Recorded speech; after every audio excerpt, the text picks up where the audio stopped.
અને દરેક ગામે ગામ આ કૃષિ રથ મે મહિનાની અંદર એટલે 31 થી ચાલુ કરી અને 1 મહિના સુધીનો કાર્યક્રમ ગોઠવવામાં આવતો હતો.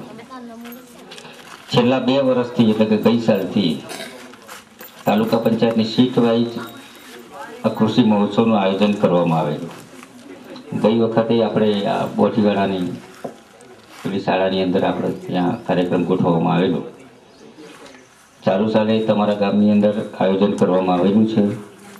આપણી વચ્ચે વૈજ્ઞાનિક સાહેબો પણ છે.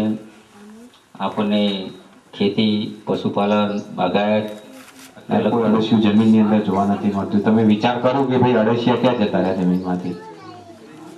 આપણી જમીનો પથ્થર જેવી કાઠી બની ગઈ છે. કારણ શું? વધારે પડતા ખાતરો, દવાઓનો ઉપયોગ.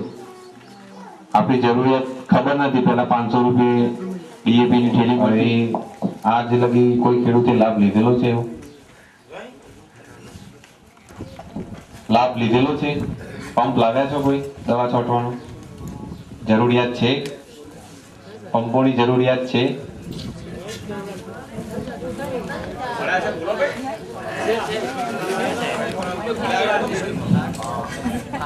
તો આપણા જે ગ્રામ સેવક છે અહીંના સનાભાઈના સંપર્કમાં રહેવાનું. એ તમને જે ફોર્મ આપે તે તલાટી સાહેબના સહી સિક્કા કરાઈ, પછી એમને સહી સિક્કા કરાઈ અને જે તે સંસ્થા હોય એ કહેશે તમને. તાલુકા સંઘ છે, જિલ્લા સંઘ છે, એગ્રો સેન્ટર છે.